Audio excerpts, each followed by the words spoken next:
Welcome to HBCU Gameday. It is week 9, college football, and some other news to get to today as well. I'm Tolly Carr, joined by Symone Stanley, back 2-3 weeks in a row. Symone loves us again, and Wilton Jackson is in the house. All right, guys, let's jump into what was the big news of the week. Southern University pulled the plug on a head coach once again. Terrence Graves fired in just his second season for the Jaguars. Went to the SWAC championship game last year. This year was off to a very rough start, and they pulled the plug. Wilton, you're our SWAC guy. Was it too early of a call for Southern?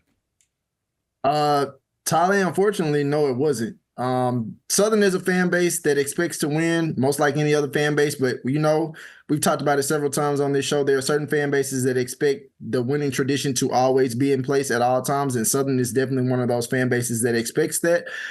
You hate to see another coach get fired. Also, we've seen a rotation of coaches that have come out of Southern that haven't stayed with significant time, and so Terrence Graves was the latest person to get fired in this particular case. 1-6.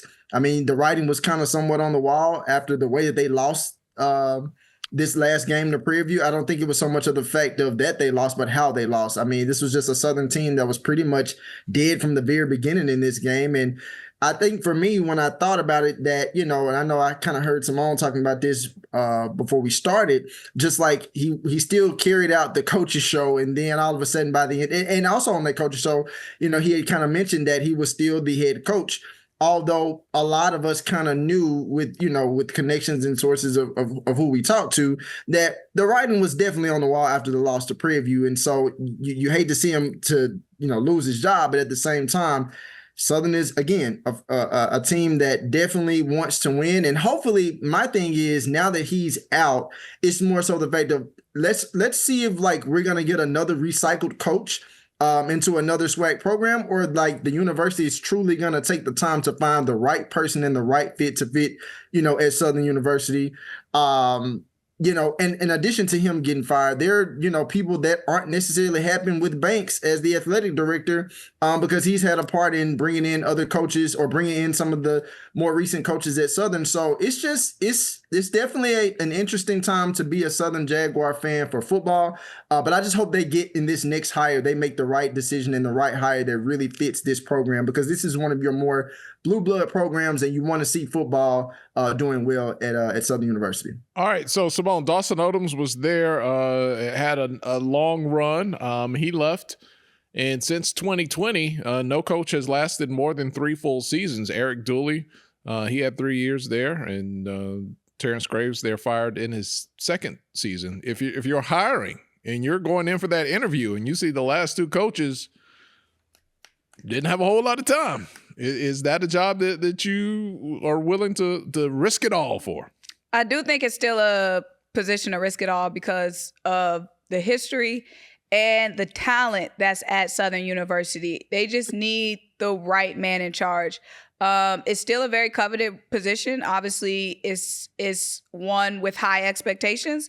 But I do think that, a coach looking for that opportunity will still see this as a good spot for them. But going into it, they'll know this is a win now scenario. It's not a scenario where you're going to be coming in and being able to find your footing. You for can't 1 to say 2 the years. word rebuild. Absolutely rebuild not. Is not in the vocabulary. It doesn't exist anymore, especially in the HBCU space. These programs that have a tradition of winning, when they bring in a new coach, they want you to hit the ground running. And we've seen coaches be able to do it in the recent years. So now that's the expectation for everybody. All right. So we all wondered, when would Fred McNair land a head coaching job again after he left Alcorn State a couple of seasons ago. And then we thought he had the Texas Southern job, and then that was up in the air. And then Chris Dishman ended up with the job. So Fred McNair joined Terrence Graves' staff, and he is now the interim head coach. Wilton, what were you referring to when you said recycled coaches?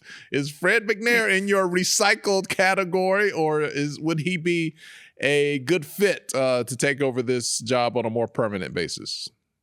Tyler, it's with Coach McNair, it's a thin line. In one way, you could definitely look at it as if he becomes the next head coach, it would be the recycled phase per se. But I think that knowing his level of success that he's had, and if we're going off what he did at Alcorn, he definitely has the capacity and ability to show that he can help a team win games. And so if you're looking off that, I'm pretty sure that most of us amongst HBCU landscape and really just amongst, having understanding of the SWAC, that he's going to get considered for the job. However, I'm not saying that he shouldn't be the next head coach, but I would like to maybe see Southern do something different in terms of bringing in someone new that's familiar with the program, but then also someone that can bring almost like a different flavor a little bit beyond what we already know from some of the more, older or more recent SWAC coaches. But again, obviously Coach McNair has the resume to do it. And I was just thinking, went back and looked at some information. From 2016 to 2019, Alcorn was obviously first in the SWAC East, played in 2 Celebration Bowls during McNair's time. He also had good quarterbacks, and 2 of them, I think about Noah Johnson and Felix Harper, nickname, we call him Trigger Man. But I just think that with Southern and where they are now as this interim head coach, if he finds the way to string together, a couple of wins to kind of somewhat salvage a little bit of what's remaining for Southern season, I think he has a good shot of potentially becoming the head coach. But if it's my opinion, I would definitely like to maybe see someone new to kind of fill in that role and give Southern almost like a new fresh start that I feel like the Jaguars need. All right, we'll get back to more of SWAC action here on HBCU Game Day, but let's switch over to the MEAC. They have one of the more exciting games this weekend. They start conference play finally. Yes. It's not a surprise. I mean, we've known all year this is the time that conference play starts. North Carolina Central taking on Delaware State. Symone, 2 of the top running backs, not only in the MEAC, but 2 of the, you look at top 10 running backs in all of FCS football. We're going to see 2 guys, and we got a graphic to show you that outlines their numbers and really just mirror each other offensively. This should be an exciting game, North Carolina Central and Delaware State. Yeah, I was waiting for the graphic. There we go. So we have Chris Mosley for the Eagles, 127 rushes, 738 yards, 6 touchdowns, and Marquise Gillis for the Hornets, 104 touches, 741 yards, 6 touchdowns. First of all, shout out to this graphic. Love the graphic. But this is a big game this weekend, and it's just so college football coded. 2-star running backs going at it. This is unofficially running backs weekend. If you watch the NFL, they're claiming this weekend is running backs weekend. You had Bijan Robinson, Christian McCaffrey going head to head. And now this weekend it's that in the MEAC. But I'm excited for this game for multiple reasons. Obviously, first, MEAC action, and also really seeing this Delaware State football team going up against the North Carolina Central Eagles, a team that's expected to finish top in the MEAC, and then you're going up against a team that was expected to finish at the bottom of the MEAC, but it's a whole different game this weekend in October, so I'm excited. And it has like elimination type vibes. Like, you're not going to win the MEAC this weekend, but with just 6 teams, and I don't like the finality. Hopefully I said it right. I don't like the finality of it with it being so few teams because there's so many great matchups yet to come in the MEAC. So it's like, dang, like you're saying, the outcome of this one could make some of these future matchups moot. You like that, right? M-O-O-T. Could make some of these future matchups moot, but I'm like, dang, for the headline game, nobody expected this to be a marquee game like it is, but the turnaround of this Delaware State program is remarkable. I'll actually be in my RV watching this game. In your RV? Where's your RV going to be? On the road. All right. She's going to be making her way up to Philly for a big game. Is that the following week? Yeah, so that'll be the upcoming week would be Norfolk versus Delaware State that Thursday. All right, so a lot to talk about on our next show. Wilton, do you like the vibe of the feeling of just that sudden death feeling now that MEAC play has started?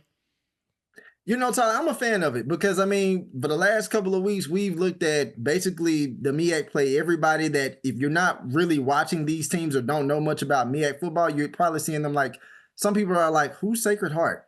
Who's this team? Like, Right. who is Monmouth? Like, we don't know these teams like that. But obviously, of course, if you've been watching the MEAC, then you know that their schedules start off like this. But now we get into the chance of like, okay, we've played the first 6 to 7 weeks. It's almost Halloween. Now we get into the point of like, okay, this is where these games really, really matter. And at this point, if you're a MEAC team, you've already been building up to this point to prepare for the games that really matter the most. You've had your non-conference games. These are the games where you say to yourself, you're going to leave it all on the field. Of course, every game you do that. But specifically, when you talk about conference games, the bigger picture of what you've been competing for all season is very much in sight, closer now than what it was from week 0 or week 1. And that's winning a MEAC championship and potentially punching a ticket to the Celebration Bowl. So if you're looking at both of these teams, you're North Carolina Central.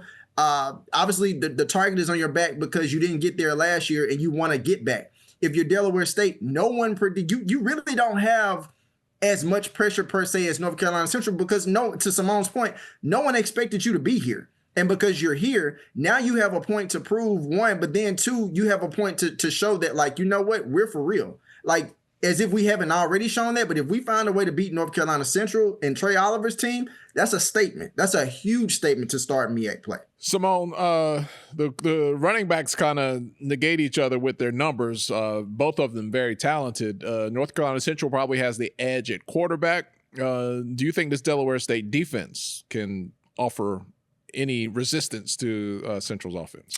That's going to be the big question. We haven't really seen consistency across the season from Delaware State's defense. So that is going to be the big key in this one. When you look at two high-powered offenses, the key is which defense is going to get that big stop. Obviously, this obviously, this North Carolina Central team is more battle-tested. Several years, a lot of these players have been under Coach Oliver and seen a lot of success over these past couple of years. Delaware State team obviously bringing in a lot of new players, bringing in a lot of transfers. So that veteranship could show up in this game and could be the key difference. I'm nervous for this game, y'all. I'm nervous. Y'all know I'm a fan. So I'm nervous for this game because I don't like the finality of it. I don't like how one loss could just end it all. I don't like that. I don't. That's the beauty of sports. All right, Norfolk State, they will have homecoming this weekend, and they take on South Carolina State. Norfolk State's on a 5-game losing streak. Michael Vick has been rearranging his coaches, especially on the defensive side. South Carolina State has kind of been under the radar because people have been talking about Delaware State. They've been talking about North Carolina Central, but don't forget about South Carolina State. And look, Chettis Berry, he's going to give you the speech. You got to deliver the mail. You got to show up to work. You got to go 1-0. He says all the right things. Norfolk State, homecoming. South Carolina State. Again, that finality. If Norfolk State is going to do something, they better do it starting this weekend. More vibe. Will the vibe be better than the game? What do you think, Symone? I mean, it's homecoming. The game could be iconic, instant classic, and the vibe is always gonna be better at homecoming. But yeah, it's kind of like do or die for Norfolk, even though it's do or die for everybody in the MEAC, because if you lose, it's over with. But yeah, they haven't given you anything. Yeah, they haven't really given us any. It's truly been a rebuild year for Norfolk, where Coach Vick is trying to figure out what he has on the field, what he has in his coaching staff. And honestly, this is what a true rebuild looks like traditionally.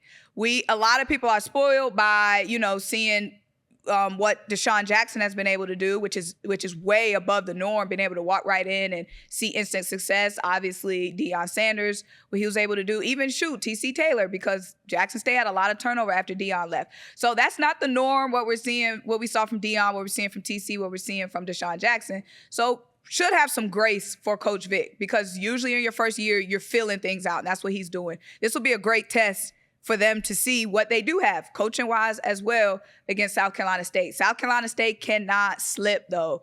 It'll be a tough loss for South Carolina State. It is going to be a tough environment, though. It's homecoming in Norfolk, so don't slip. Or go push up on it. Wilton, are you extending your graces to the Tidewater area? Wilton cutthroat.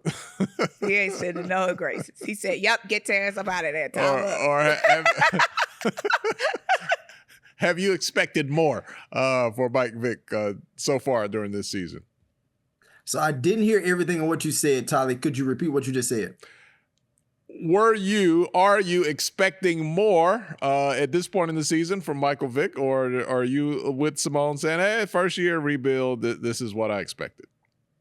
I didn't expect it to go like this. Not gonna lie to you, I definitely expect them to have more wins, but I knew that it was gonna be a rebuild. I'll go on the record. I've said this before. I definitely thought Coach Vick was gonna have a stronger start to the season than Deshaun Jackson at Delaware State. But again, this is the cards that he's been dealt with. I do think that this is a Norfolk State team that can still find a way to win some games. I don't think they're gonna win this game against South Carolina State.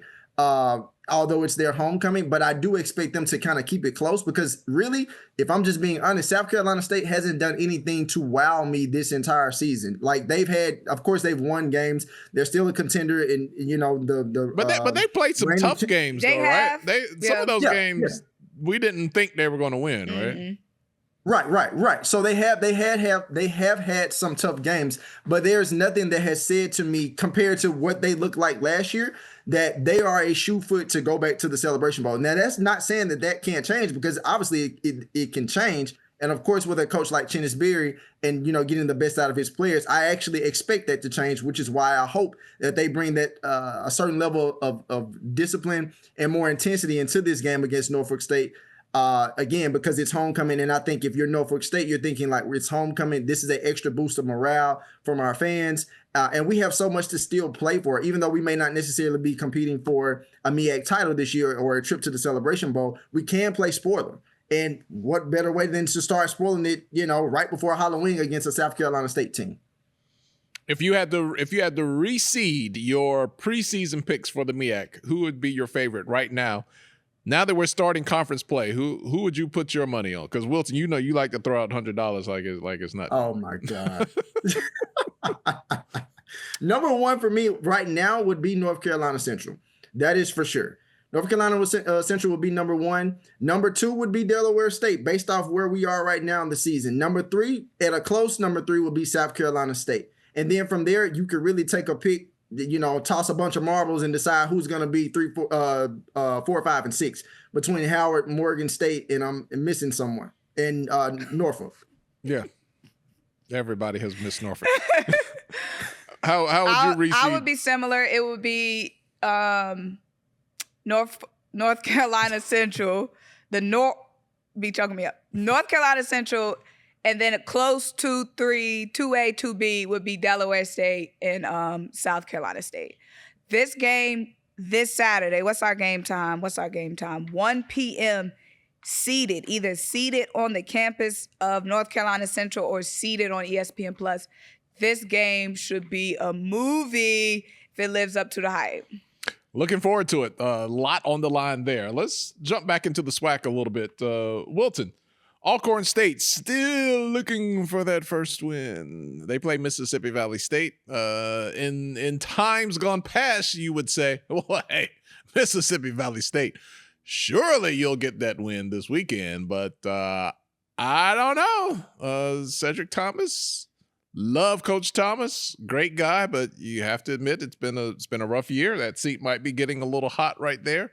I don't think you can just pencil in Alcorn against Valley this weekend. No, you can't, Tolly. And that seat is not just a little warm; it's hot. For Coach Thomas at Alcorn. I mean, and I say that due to the fact that, like, again, you talk about another fan base that expects to win.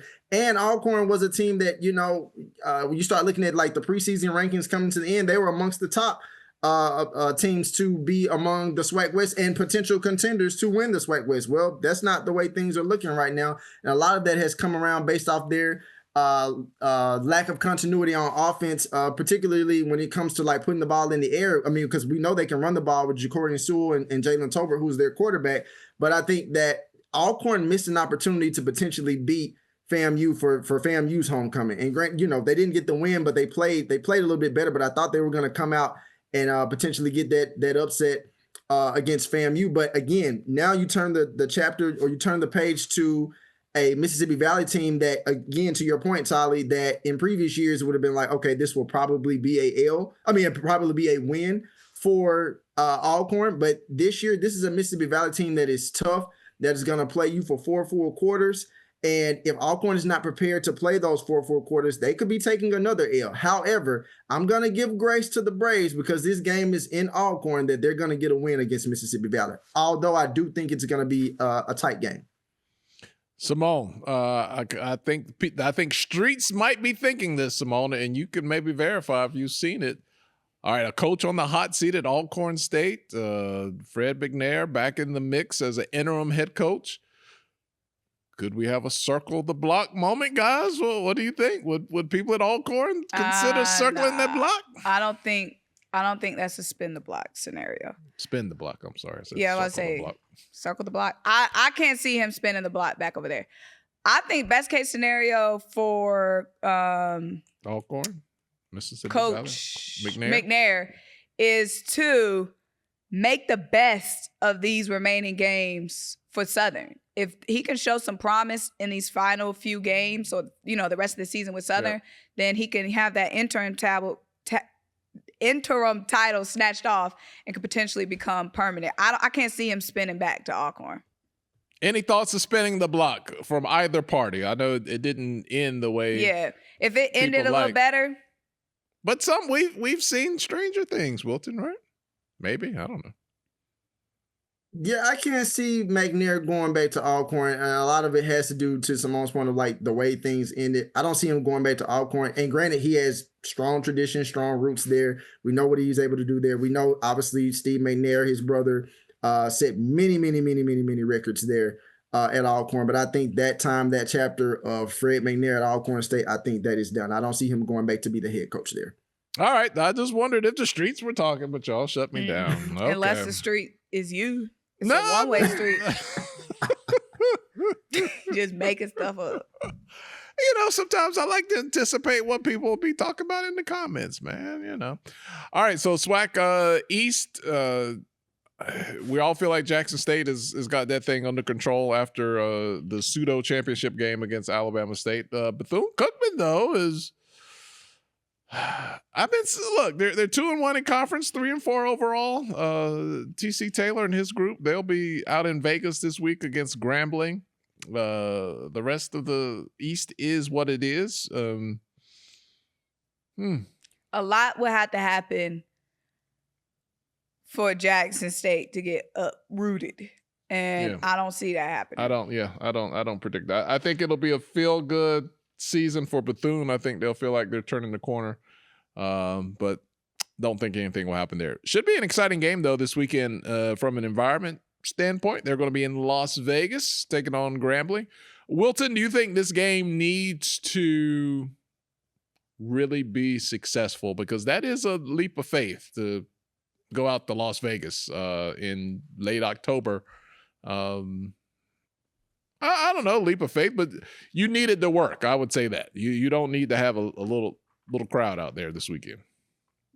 Yeah, no, you want, if you're thinking about in terms of like expanding HBCU footprint landscape out west, outside of the southeast and the eastern portion of the country, you absolutely want a strong crowd from both schools to show up at Vegas. I mean, again, who wouldn't want to play a premier game in granted, it's called Sin City, but who wouldn't want to play a premier game in a place like this, an NFL venue with lots of eyeballs, nationally, and have a chance to showcase their program. So to your point, Tyler, you definitely want people to come out, and it gives an opportunity for people who don't know much about HBCU, specifically more so on the West Coast, how basically, HBCUs operate and how they perform, in their specific portions of the country. Again, because we're in this space, we know the level of talent and, the long history and story tradition from HBCUs like, the Jackson States, the Gramblings, the Southerns, the Alcorns, the North Carolina Centrals.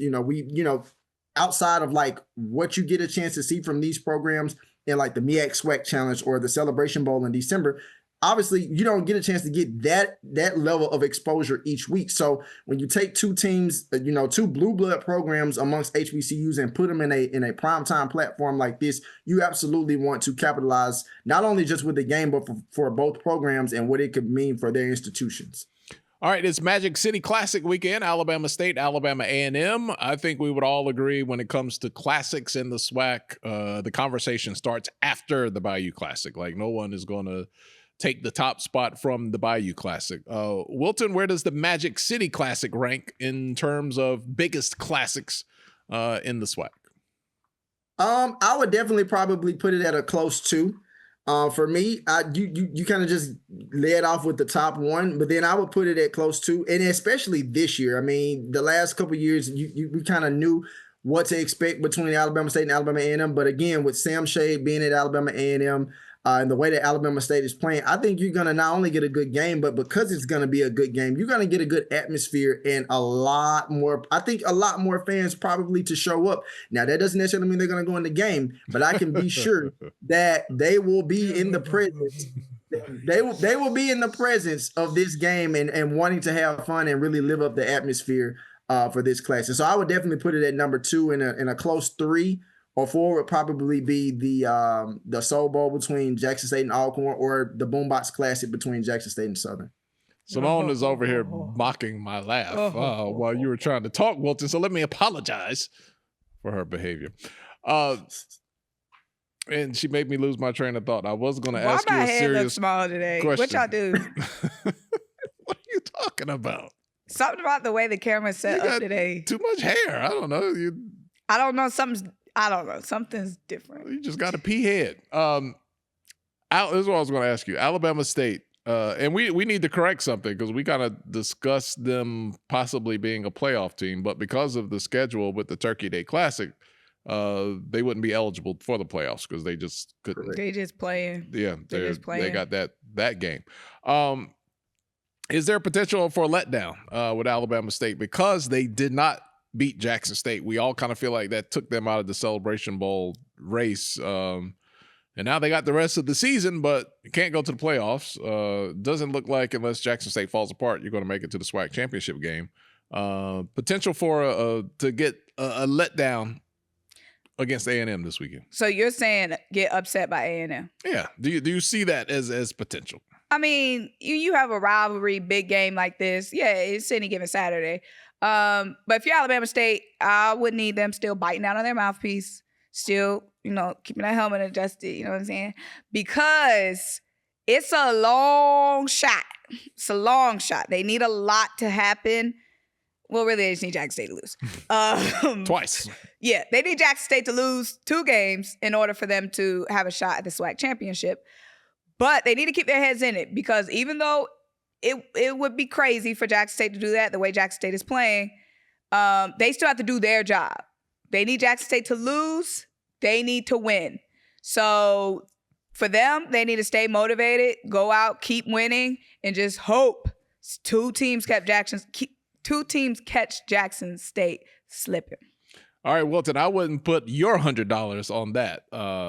Definitely would not put mine. But one thing I would bet, Wilton, is that the SWAC West is not going to be wacky this year. We always talk about it coming down to the final game. Prairie View might have this thing wrapped up already, Wilton. Tolly, I don't want to jinx it, because I wouldn't be mad. I would not be mad if Prairie View has already wrapped up the SWAC West, essentially. Again, because we kind of knew that this past weekend in a game against Southern, that was another part of their process to see how strong they were.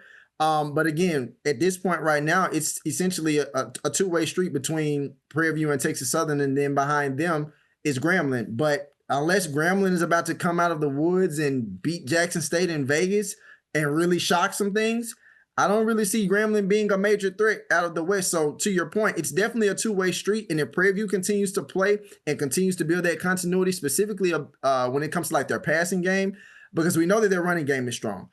They've shown that they can run the ball. That's the strength. That's the bulk of their offense. But I think for Prairie View, in terms of ensuring that they win this division and continue to win games, the biggest key that they can do is obviously continue to maintain their defensive intensity, because their defense is very strong, is very lethal.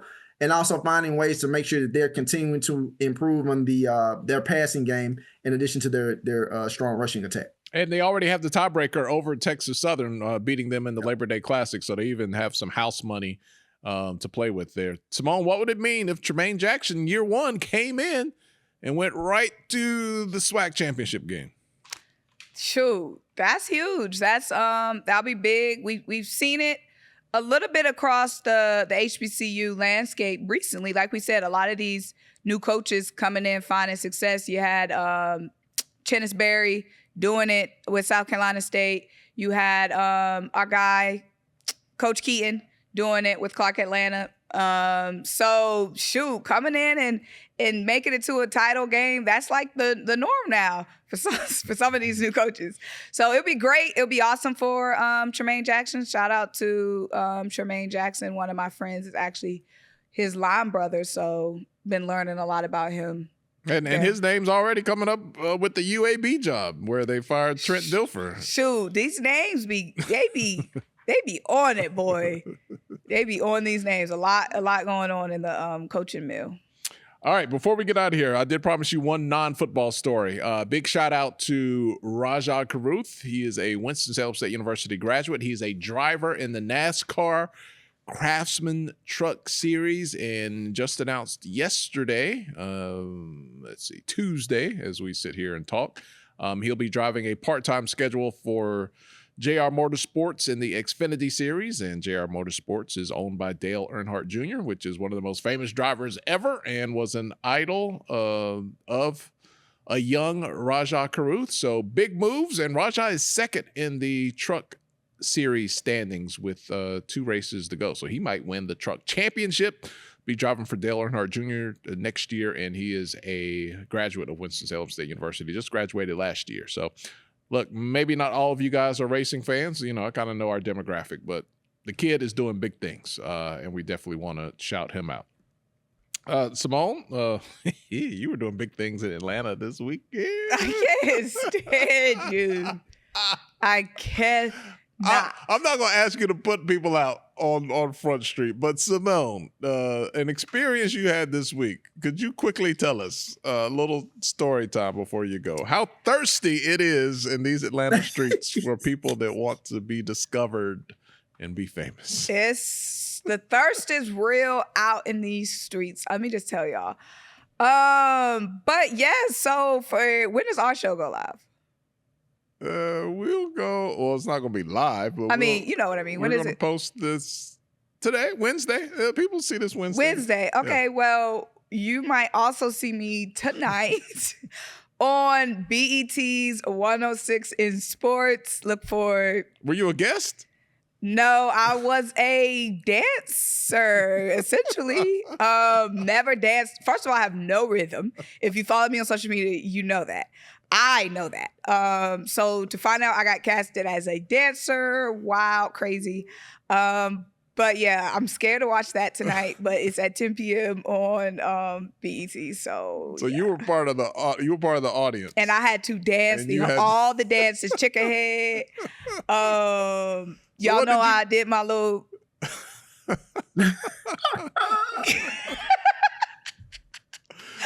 So when you see Cam Newton tonight, just look over his shoulder for somebody with a green blazer, like green, like Eagles green blazer, Lord, dancing, doing the chicken head.